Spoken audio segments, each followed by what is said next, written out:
കേന്ദ്രഭരണം ഉപയോഗിച്ചുകൊണ്ട് ഇങ്ങനെയുള്ള ഒരു ശ്രമം BJPയുടെ ഭാഗത്തുനിന്ന് ഉണ്ടാകുന്നു എന്നുള്ളതാണ് മനസ്സിലാക്കാൻ വേണ്ടി പറ്റുന്നത്. ശ്രീമതി ശോഭാ സുരേന്ദ്രൻ ഇടവേളയിലേക്ക് പോകണം. അവസാനമായി ഒരു ചോദ്യം കൂടി. ഇന്ന് മാധ്യമങ്ങൾ റിപ്പോർട്ട് ചെയ്ത കാര്യം MP രാജേഷ് ചൂണ്ടിക്കാട്ടിയത്, കൊലയ്ക്ക് പകരം കൊല എന്നതിൽ നിങ്ങളും ഒട്ടും പിന്നോട്ടല്ല എന്ന് ഭൂപേന്ദ്ര യാദവിനോടും മീനാക്ഷി ലേഖിയോടും ഗവർണറെ കണ്ടപ്പോൾ അദ്ദേഹം പട്ടിക നിരത്തി സമർത്ഥിച്ചു എന്നാണ് പറയുന്നത്. അതിൻ്റെ ചുരുക്കുകൂടി ചേർന്നാണോ ഇപ്പോൾ ഈ ഗവർണർക്കെതിരെയുള്ള പുറപ്പാട്? അല്ല, എന്തിനാണ് വേണു ഇടവേളയ്ക്ക് പോകുന്നതിന് മുൻപ് എനിക്ക് ഒരു സെക്കൻഡ് തരാനുള്ള ദയവ് കാണിക്കുന്നത്? നിങ്ങൾ 4 പേര് ചർച്ച നടത്തുക, എന്നെ ഈ സ്ക്രീനിൽ ഇങ്ങനെ കാണിച്ചിരുത്തുക, എന്നിട്ട് 4 പേരും ശോഭാ സുരേന്ദ്രനെ ചോദ്യം ചെയ്യുക. ഇതിനെങ്കിലും ഒരു സാമാന്യ മര്യാദ വേണ്ടേ? BJPയുടെ വിഷയം ചർച്ച ചെയ്യുന്നു, ഞാൻ സംസാരിച്ച വിഷയത്തെക്കുറിച്ച് ഒരു ചർച്ച സംഘടിപ്പിക്കുന്നു. അവിടെ പോലും സാമാന്യ മര്യാദയില്ലാത്ത ഈ മാധ്യമ സമീപനമുണ്ടല്ലോ. ഇതൊക്കെ പ്രേക്ഷകർ നോക്കിക്കാണുന്നുണ്ട്. എൻ്റെ ചോദ്യം, ഈ MP രാജേഷിന് സുപ്രീം കോടതിയുടെ ചീഫ് ജസ്റ്റിസ് പദവിയിലിരുന്ന ആളാണ്, അദ്ദേഹം പരിണിതപ്രജ്ഞനാണ്, നിയമപരിജ്ഞാനമുള്ള ആളാണ്. മിസ്റ്റർ സദാശിവം ഗവർണറെ നമ്മൾ അങ്ങനെയൊന്നും സംസാരിക്കാൻ പാടില്ല എന്നൊക്കെ കഴിഞ്ഞ നിമിഷം വരെ പറഞ്ഞ രാജേഷിന്റെ പാർട്ടിയും ഈ ഗവർണർ ഇങ്ങനെ ഒരു പട്ടിക കൊടുത്തു എന്നുള്ള പച്ചക്കള്ളം ഈ MP ആയിട്ടുള്ള രാജേഷിന് പറയാൻ ആരാ ലൈസൻസ് കൊടുത്തത്? ഞങ്ങളുടെ നേതാക്കന്മാർക്ക് കേരളത്തിന്റെ ബഹുമാനപ്പെട്ട ഗവർണർ ഇങ്ങനെ ഒരു പട്ടിക കാണിച്ചു കൊടുത്തു എന്ന് പറയാൻ ഒരു MP-ക്ക്, അദ്ദേഹം ഭരണഘടനയുടെ ഭാഗമാണല്ലോ, ഒരു MP ഇങ്ങനെ ഇരുന്ന് പരസ്യമായി പച്ചക്കള്ളം പറയുന്നു. ഇങ്ങനെയൊക്കെ പറയുന്നവരോട് എന്ത് ചർച്ചയാണ് നടത്താറുള്ളത്? റിപ്പോർട്ടുണ്ട് എന്ന് പറഞ്ഞാണ് സൂചിപ്പിച്ചത്. ശോഭ, ഞാൻ ഇടപെടുകയല്ല, ഞാനൊന്ന് ആ കാര്യം വ്യക്തത വരുത്താൻ പറയുക മാത്രമാണ് ചെയ്യുന്നത്. അല്ല, വ്യക്തത പ്രേക്ഷകർക്ക് വന്നിട്ടുണ്ട്. രാജേഷിനെ സഹായിക്കാൻ വേണ്ടി വേണു പരിശ്രമിക്കേണ്ട കാര്യമില്ല. അത് കൃത്യമായിട്ട് പറഞ്ഞ കാര്യങ്ങൾ പ്രേക്ഷകർ കേട്ടിട്ടുണ്ട്. ആ ഡയലോഗ് വീണ്ടും നിങ്ങൾ ആവർത്തിച്ചാലും കുഴപ്പമൊന്നുമില്ല. അങ്ങനെയല്ല പറഞ്ഞത്. ഈ ലിസ്റ്റ് BJPയുടെ നേതാക്കൾ കണ്ടു, ഞാൻ കണ്ടില്ല. ശ്രീമാൻ കുമ്മനം രാജശേഖരൻ കണ്ടിട്ടില്ല, O രാജഗോപാൽജി കണ്ടിട്ടില്ല, കേന്ദ്ര നേതാക്കൾ ആരും കണ്ടിട്ടില്ല. മീനാക്ഷി ലേഖിയുമായി ഞാൻ സംസാരിച്ചു, ഭൂപേന്ദ്ര യാദവുമായി ഞാൻ സംസാരിച്ച ആളാണ്. അപ്പൊ ഞങ്ങൾക്കൊന്നും അറിയാത്ത ഈ വലിയ രഹസ്യം അത് ബഹുമാനപ്പെട്ട രാജേഷ് കണ്ടു. അത് അവിടെ ഇരിക്കട്ടെ, അത് പ്രേക്ഷകർ തീരുമാനിച്ചോട്ടെ, ഞാൻ അതിലേക്ക് കിടക്കുന്നില്ല. പക്ഷെ ഞങ്ങൾക്കൊരു ചോദ്യമുണ്ട്. പാലക്കാട് പാർലമെന്റ് മണ്ഡലത്തിനകത്ത് മലമ്പുഴയിൽ ഒരു പാവപ്പെട്ട വീട്ടമ്മയെ ചുട്ടുകരിച്ചു കൊലപ്പെടുത്തി മാർക്സിസ്റ്റ് പാർട്ടിയുടെ ഗുണ്ടകൾ. രാജേഷിന് അറിയാമായിരുന്നല്ലോ. രാജേഷ് എന്തുകൊണ്ട് ആ വീട് സന്ദർശിച്ചില്ല? 8 മാസമായല്ലോ മിസ്റ്റർ MP, അങ്ങയുടെ പാർലമെന്റ് മണ്ഡലത്തിൽ ഇങ്ങനെ ഒരു നരമേധം നടന്നിട്ട് ആ വീടൊന്ന് സന്ദർശിക്കാനുള്ള സാമാന്യ മര്യാദ പോലും കാട്ടാത്ത അങ്ങാണിപ്പോ ഈ ചാനലിൽ കയറിയിരുന്നു കൊണ്ട് ഞങ്ങളെ മര്യാദ പഠിപ്പിക്കാൻ വരുന്നത്. പിന്നെ ജസ്റ്റിസ് ബാലി ഒരു കേസിൽ വിധിന്യായം പുറപ്പെടുവിച്ചപ്പോ ആ ജസ്റ്റിസ് ബാലിയെ നാട് കടത്തിയവരാണ് ഇവിടുത്തെ മാർക്സിസ്റ്റ് പാർട്ടിയുടെ നേതൃത്വം അല്ലേ?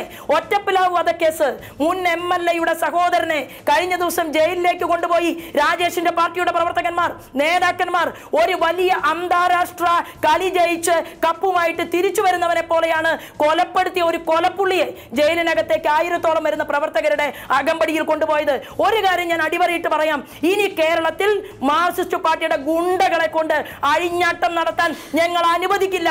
അതിനേതറ്റം വരെ പോകാനും ഞങ്ങൾ തയ്യാറാകും. പിന്നെ ഗവർണർ എന്ന് പറയുന്ന ആ ഗവർണറുടെ പൊസിഷനോട് കൃത്യമായി എന്താണ് എന്ന് മനസ്സിലാക്കിയിട്ട് തന്നെയാണ് ഞാൻ പറഞ്ഞത്.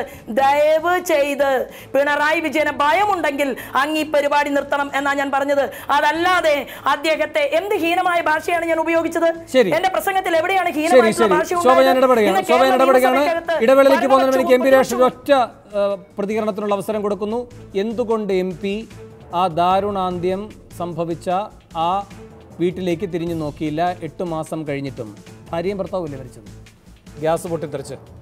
MP രാജേഷ്, അതാണ് ശോഭ ഉദ്ദേശിച്ചതെന്നാണ് ഞാൻ മനസ്സിലാക്കുന്നത്. ശരി, ഇത് ഒരു ന്യായമായ ചോദ്യമല്ലേ എന്ന് എല്ലാവർക്കും തോന്നുന്നതാണ്. ആ വീട് സന്ദർശിക്കുന്നതിന് യാതൊരു വിരോധവും എനിക്കില്ല. ഞാൻ പലവട്ടം ആലോചിച്ചതുമാണ് ആ വീട് സന്ദർശിക്കുന്നതിനെക്കുറിച്ച്. പക്ഷേ ആ വീട് സന്ദർശിക്കാൻ ചെന്നാൽ അത് ഒരു സംഘർഷാവസരമാക്കിയിട്ട് ഉപയോഗിക്കാനാണ് BJP ശ്രമിക്കുക. അത്തരമൊരു അന്തരീക്ഷമുണ്ട് എന്ന വിവരം എനിക്ക് കിട്ടിയതുകൊണ്ടാണ്. അത് പോയാൽ അത് അടുത്ത സംഘർഷത്തിനൊരു സാധ്യതയായി മാറും. അപ്പോൾ MP വന്ന് സംഘർഷമുണ്ടാക്കി എന്ന് പറയും. അത്തരമൊരു അന്തരീക്ഷമാണ് ആ ഒരു പ്രത്യേകമായിട്ടുള്ള ചെറിയ പ്രദേശത്ത് നിലനിൽക്കുന്നത്. അവിടെയും ഇതിൻ്റെ ചരിത്രത്തിലേക്ക് പോയാൽ കഞ്ഞിക്കോട്ട സംഘർഷം ചാനലിൽ അങ്ങും ഞാനും കൂടി ചർച്ച ചെയ്തപ്പോ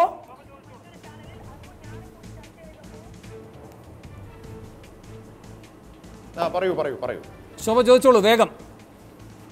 അല്ല, ഇന്ന് രാവിലെ വേണു ഒരു ചാനലിൽ ഞാനും രാജേഷും ഉണ്ടായിരുന്നു.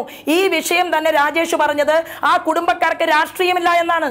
ആ കൊലപാതകത്തിന് രാഷ്ട്രീയം നിറം കൊടുക്കണ്ട എന്ന് മണിക്കൂറുകൾക്ക് മുൻപ് പറഞ്ഞ രാജേഷാണ് ഇപ്പൊ പറയുന്നത് അവിടെ ചെന്ന് കഴിഞ്ഞാൽ സംഘർഷം ഉണ്ടാകും.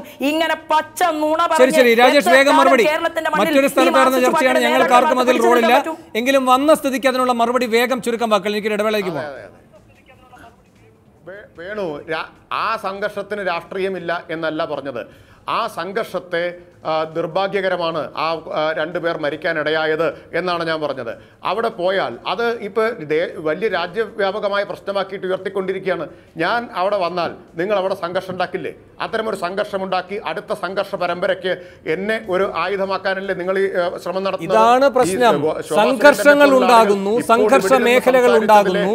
ജനപ്രതിനിധികൾക്ക് അവിടേക്ക് എത്താൻ കഴിയില്ല എങ്കിൽ ഗവർണർ എത്തേണ്ടതുണ്ട് എന്ന ന്യായവാദത്തിനാണ് ബലമേകുന്നത്. ഈ നിലപാടുകളെല്ലാം ഈ നിലപാടുകളെല്ലാം രാജേഷ് ബലം നൽകുന്നത് നിങ്ങൾ എല്ലാവരും പിൻവാങ്ങുമ്പോൾ പിന്നെ സംരക്ഷകനായി ആര് വരണമെന്ന ചോദ്യത്തിലേക്കാണ്. അവിടെ ഗവർണറെ എത്തിച്ചിരിക്കുകയാണ് ശോഭാ സുരേന്ദ്രൻ വിരട്ടിയപ്പോൾ അവരൊന്ന് ശബ്ദമുയർത്തി പറയുമ്പോൾ നിങ്ങൾ അത്തരമൊരു സമീപനം സ്വീകരിക്കുന്നത് ശരിയല്ല. ഇവിടെ ഞാൻ ഒരു കാര്യം പറയട്ടെ, ശോഭാ സുരേന്ദ്രനെ പോലുള്ള ആളുകൾ ഇത്തരം പ്രകോപനപരമായ സമീപനവും പ്രസംഗവും സംസാരവും നടത്തുന്നത് ഈ അക്രമങ്ങൾക്കെല്ലാം പ്രേരണയായി തീരുകയാണ്. അക്രമ രാഷ്ട്രീയം അവസാനിപ്പിക്കുക. കേരളത്തിൽ അക്രമ രാഷ്ട്രീയം ഉണ്ടാക്കുന്നത് പോലീസ് സ്റ്റേഷനിലെ ബോംബ് ഉണ്ടാക്കുമെന്ന് പറഞ്ഞു. രണ്ടുപേരും സംയമനം പാലിക്കണം. എനിക്ക് വേഗം ഒരു ഇടവേളയിലേക്ക് പോകേണ്ടതുണ്ട്. സഹകരിക്കണം ശോഭ. കേരളത്തിൽ അക്രമം ഉണ്ടാകുന്നത് സഹകരിക്കണം. ഒരമ്മയെയും കേരളത്തിൽ ഇനി അനാഥത്വത്തിലേക്ക് എത്തിക്കാൻ രാജേഷിന്റെ പാർട്ടി അനുവദിക്കുന്ന പ്രശ്നമില്ല. ഇവിടെ ഞങ്ങൾ ഇറങ്ങും തെരുവിലേക്ക്. കേരളത്തിൽ ഇന്ന് സമാധാനം നിലനിൽക്കുന്നത്. ശോഭ, എനിക്ക് വഴങ്ങണം. ഞാൻ ഇടവേളയ്ക്ക് ശേഷം സൂപ്പർ പ്രൈം ടൈം ചർച്ച ചെയ്യുന്നത് ബിജുവിന്റെ കൊലപാതകത്തിൽ ശോഭാ സുരേന്ദ്രൻ ആക്ഷേപിക്കുന്ന പോലെ സൈബർ പോലീസിന്റെ റോൾ എന്ത്? ഇടവേളയ്ക്ക് ശേഷം.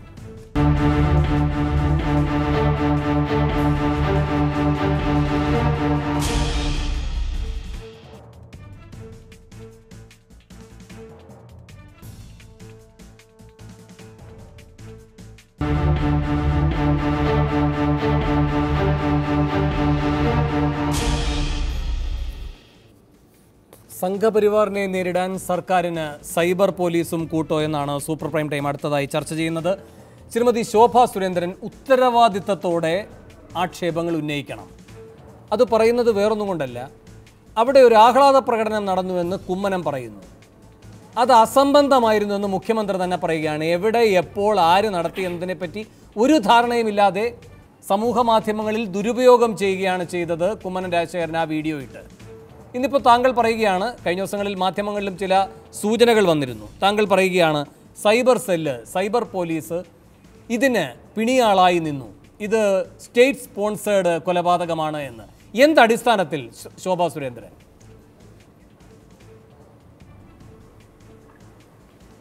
ഞങ്ങളുടെ സംസ്ഥാന പ്രസിഡന്റിനെതിരെ നിയമപരമായിട്ട് കേസെടുക്കുമെന്ന് വരട്ടിയിട്ടുണ്ടെന്ന് കേരളത്തിൻ്റെ മുഖ്യമന്ത്രി. ഞങ്ങളുടെ സംസ്ഥാന പ്രസിഡന്റ് ഒരു പെറ്റി കേസിൽ പോലും പ്രതിയല്ലായിരുന്നു. ഈ BJPയുടെ സംസ്ഥാന പ്രസിഡന്റ് പദവിയിലേക്ക് വരുമ്പോൾ ഒരു ക്രിമിനൽ കേസിലും അദ്ദേഹം പ്രതിയല്ല. അദ്ദേഹം സുതാര്യമായിട്ടുള്ള വ്യക്തിജീവിതം നയിക്കുന്ന ആളാണ്. പക്ഷേ കേരളത്തിൻ്റെ ഇന്നത്തെ മുഖ്യമന്ത്രി ഉണ്ടല്ലോ, ആദ്യം കണ്ണൂർ ജില്ലയിൽ നടന്ന ജനസംഘ കാലഘട്ടത്തിലെ രാമകൃഷ്ണനെ കൊലപ്പെടുത്തിയ കേസിൽ ഒന്നാമത്തെ പ്രതിയാണ്. ഇത് ഞാൻ പറയേണ്ട ആവശ്യമില്ല. അത് പിണറായിയിൽ പാറപ്പുറത്ത് പോയി ചോദിച്ചാലും അറിയാം, അത് ഡയമണ്ട് മുക്കിൽ ചോദിച്ചാലും അറിയാം, അത് ഏതൊരു ഇതൊന്നും വേണ്ട ശോഭ. ഒറ്റ കാര്യം മതി ഇതിന് മറുപടിയായിട്ട് ശോഭയിൽ നിന്ന്. ആ ട്വിറ്റർ അക്കൗണ്ടിൽ കുമ്മനം പോസ്റ്റ് ചെയ്തത് പയ്യന്നൂരിലെ ആഹ്ലാദ പ്രകടനമാണോ? ഒറ്റ ചോദ്യം. തീർച്ചയായിട്ടും അതെ. കാരണം ഈ ആഹ്ലാദ പ്രകടനത്തിന്റെ ദൃശ്യം അത് ഭാരതീയ ജനതാ പാർട്ടിയോ കുമ്മനത്തിന്റെയോ ട്വിറ്റർ അക്കൗണ്ടിൽ നിന്നല്ല ആദ്യമായിട്ട് വന്നിട്ടുള്ളത്. അത് മാർക്സിസ്റ്റ് പാർട്ടിയുടെ തന്നെ ഒരു പ്രവർത്തകൻ ഇന്നലെ അഭിലാഷ് റിപ്പോർട്ടർ ചാനലിൽ ചർച്ച നടത്തിക്കൊണ്ടിരിക്കുമ്പോൾ ആ റിപ്പോർട്ടർ ചാനലിനകത്ത് ഇനി അടുത്തയാൾ എന്ന് പറഞ്ഞ് ഫേസ്ബുക്കിൽ ഈ ഇന്നത്തെ നവമാധ്യമത്തെ ഉപയോഗിച്ച് അടുത്ത ആളെ കൊലപ്പെടുത്തുമെന്ന് എഴുതിയിടുന്ന കൂട്ടത്തിലുള്ള ഒരു മരമണ്ടനാണ് അത് കേരളത്തിലെ, ഇന്ത്യയിലെ, ലോകത്തെ ജനങ്ങളുടെ മുന്നിൽ അത് പോസ്റ്റ് ചെയ്തത്. ആ പോസ്റ്റ് ചെയ്തതിന് ശേഷം ശേഷമാണ് അത് മറ്റു പലരുടെയും ഈ പോസ്റ്റ് ആയിട്ട് രംഗത്ത് വന്നത്. കേരളത്തിന്റെ മുഖ്യമന്ത്രി അന്വേഷിക്കട്ടെ, ഞങ്ങളുടെ സംസ്ഥാന പ്രസിഡന്റിനെ പിടിച്ച് അല്ലല്ല ഒന്നും വ്യക്തമാകുന്നില്ല. ആ കാര്യത്തിൽ ശോഭയുടെ വാദം എന്താണെന്ന് എനിക്ക് മനസ്സിലാകുന്നില്ല. ശോഭ അതായത് ഇന്നലെ അല്ലല്ല മറ്റു വിശേഷങ്ങൾ അവിടെ നിൽക്കട്ടെ. ഇല്ലല്ല മറ്റു വിശേഷങ്ങളൊക്കെ അവിടെ നിൽക്കട്ടെ. വേറൊരു ചാനല്, വേറൊരു ചർച്ച, അപ്പോൾ വന്ന കാര്യം അതെല്ലാം മാറ്റി നിൽക്കട്ടെ. എൻ്റെ ലളിതമായ ചോദ്യം, ഈ കുമ്മനം കൊടുത്ത ഈ വിഷ്വൽ ഉണ്ടല്ലോ പ്രചരിപ്പിച്ചത്, അത് പയ്യന്നൂരിൽ CPM-ന്റെ ആഹ്ലാദ പ്രകടനമായിരുന്നോ അല്ലയോ? പയ്യന്നൂരിലെ മാർക്സിസ്റ്റ് പാർട്ടിയുടെ പാർട്ടി ഗ്രാമത്തിനകത്ത് നടന്ന ഒരു ആഹ്ലാദ പ്രകടനം. ആ ആഹ്ലാദ പ്രകടനം എന്തിന്റെ പേരിലാണ് നടത്തിയത്, ആഹ്ലാദ പ്രകടനത്തിൽ ആരൊക്കെ ഉണ്ടായിരുന്നു എന്നതിനെക്കുറിച്ച് കൃത്യമായിട്ടുള്ള വിശദമായിട്ടുള്ള വിവരം അത് മുഖ്യമന്ത്രിക്കും അറിയാഞ്ഞിട്ടല്ല മുഖ്യമന്ത്രി ഇന്നത് പറഞ്ഞിട്ടുള്ളത് എന്നുള്ളത് കൃത്യമാണ്, വ്യക്തമാണ്. പക്ഷെ അതിന്റെ പാപഭാരം അത് കുമ്മനത്തിന്റെ തലയിൽ കെട്ടിവെക്കാമെന്നുള്ള വ്യാമോഹം വേണ്ട. സൈബർ ആക്രമണം, ഈ ആക്രമണത്തിൽ സൈബർ പോലീസും രംഗത്തുണ്ടായിരുന്നു എന്ന് പറഞ്ഞത് എന്തുകൊണ്ടാണ് ശോഭാ സുരേന്ദ്രൻ? കാരണം അവിടെ കണ്ണൂർ ജില്ലയുടെ ചരിത്രം അറിയുന്ന എല്ലാവർക്കും അറിയാം. അവിടെ ഒരു RSSന്റെ നേതാവ് യാത്ര ചെയ്യുന്നു. അദ്ദേഹം വരുന്നത് മംഗലാപുരത്തു നിന്ന്. RSSകാരനായിട്ടുള്ള ഈ നേതാവിന്റെ ആകെ അദ്ദേഹം വന്നിറങ്ങേണ്ടത് പയ്യന്നൂരിൽ വന്നിറങ്ങി വീട്ടിലേക്ക് പോകേണ്ട ആ ബിജു അദ്ദേഹത്തിന് സുരക്ഷയുടെ കുറവ് കൊണ്ട് അദ്ദേഹം സുഹൃത്തിനെ വിളിച്ച് പറയുകയാണ്, പയ്യന്നൂരിൽ ഇറങ്ങുന്നില്ല, നീ പഴയങ്ങാടിയിൽ വന്നാൽ മതി എന്ന് പറഞ്ഞ ഫോൺ രേഖ അത് സൈബർ സെല്ലിനെ ഉപയോഗിച്ചിട്ട് ചോർത്തണമെങ്കിൽ ചോർത്തിയിട്ടുണ്ട്. ഞങ്ങൾ പറയുന്നു ചോർത്തിയിട്ടുണ്ട്. ആ രേഖ ചോർത്തിയിട്ടുള്ളത് ആഭ്യന്തര വകുപ്പിന്റെ അറിവോടും സമ്മതത്തോടും കൂടിയാണ്. അങ്ങനെ രേഖ ചോർത്തിക്കൊണ്ട് ഭരണകൂടത്തിന്റെ ഒത്താശയോട് കൂടിയിട്ടാണ് ഞങ്ങളുടെ ബിജുവിനെ കൊലപ്പെടുത്തിയിട്ടുള്ളത്. ഈ യാഥാർത്ഥ്യം എന്താ ഞങ്ങൾക്ക് തുറന്നു പറയാൻ പാടില്ലേ? ശരി, MP രാജേഷ് അതിനുള്ള മറുപടി. രണ്ട് കാര്യങ്ങളാണ് പറയുന്നത്. ഒന്ന്, ആഹ്ലാദ പ്രകടനം CPM അണികളുടേത് തന്നെ. രണ്ടതായി പറയുന്ന സൈബർ പോലീസിന്റെ പിന്തുണ. വേണോ? ശരി, അല്പസമയം എനിക്കും തരൂ, അല്പസമയം. ഒന്ന്, ഇത്ര തീർച്ചയുണ്ടെങ്കിൽ എന്തിനാണ് ഏതോ ഒരു പാർട്ടി ആദ്യം പയ്യന്നൂരിലെന്ന് പറഞ്ഞു, പിന്നീട് ഏതോ പാർട്ടി ഗ്രാമത്തിലെന്ന് പറഞ്ഞു, ഇന്ന സ്ഥലത്ത് ഇന്ന സമയത്ത് നടത്തിയ ആഹ്ലാദ പ്രകടനം ഇപ്പോൾ പോസ്റ്റ് ചെയ്തത് ആരാന്ന് പോലും അറിയാമെന്ന് പറഞ്ഞു. ഇന്നയാൾ പോസ്റ്റ് ചെയ്തത്, ഇന്ന പാർട്ടി പ്രവർത്തകനാണെങ്കിൽ പോസ്റ്റ് ചെയ്തത് എന്ന് പറഞ്ഞാൽ മതിയല്ലോ. എന്താണ് ഇത്രയും ദിവസമായിട്ടും കടന്നുരുളുന്നത്? ഇവിടെയും കടന്നുരുളുന്നത് എന്തിനാ? അപ്പൊ ഇത്തരം നിരുത്തരവാദപരമായ, അങ്ങേയറ്റം നിരുത്തരവാദപരമായിട്ടുള്ള ക്ഷുദ്ര പ്രവർത്തനം എന്നാണ് ദയവേത് ശോഭാ സുരേന്ദ്രൻ പറഞ്ഞതെല്ലാം ഞാൻ കേട്ടിരുന്ന ഒരാളാണ്. ക്ഷുദ്ര പ്രവർത്തനം എന്ന് വേണ്ടതിനെ വിശേഷിപ്പിക്കാൻ.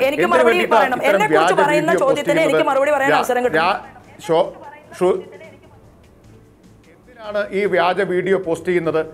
അവിടെ വീണ്ടും സംഘർഷം ഉണ്ടാക്കുന്നതിന് വേണ്ടിയിട്ടാണ്, അവിടെ പക ആളിക്കത്തിക്കുന്നതിന് വേണ്ടിയിട്ടാണ് ഇല്ലാത്ത വീഡിയോ പോസ്റ്റ് ചെയ്യുന്നത്. ഈ ശോഭാ സുരേന്ദ്രൻ രാവിലെ ഒരു ചർച്ചയുടെ കാര്യം പറഞ്ഞല്ലോ.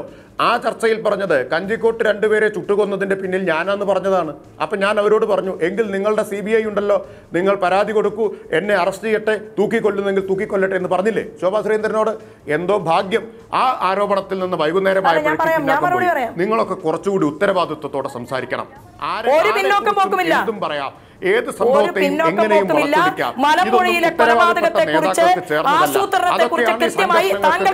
തീരുന്നത്. ശോഭാ സുരേന്ദ്രൻ ഇങ്ങനെ പ്രകോപിതയായിട്ട് കാര്യമില്ല. താങ്കൾ ദുർബലയാവുന്നത് കൊണ്ടാണ് പ്രകോപിതയാവുന്നത്. താങ്കൾ എക്സ്പോസ്ഡ് ആവുന്നത് കൊണ്ടാണ് പ്രകോപിതയാവുന്നത്. ക്ഷമിക്കൂ, താങ്കൾ ക്ഷമയോടെ എന്നിട്ട് പറഞ്ഞോളൂ. നിങ്ങൾ രാവിലെ ഞാൻ രണ്ടുപേരെ ചുട്ടുകൊന്ന ആളാണെന്ന് പറഞ്ഞു. ഇപ്പോ അത് പറയുന്നില്ല. ഭാഗ്യം, സമാധാനം. പിന്നെ ഇപ്പോ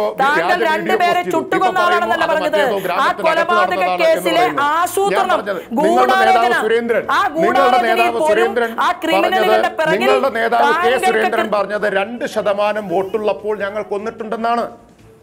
ശോഭാ സുരേന്ദ്രന്റെ പരിഭ്രാന്തി, വിറളി എല്ലാവർക്കും മനസ്സിലായില്ലേ? ഈ ചർച്ചയിൽ നേരത്തെ വേണു പറഞ്ഞത് എന്താ ഇപ്പൊ വേണു ഇടപെടാത്തത്? അതായത്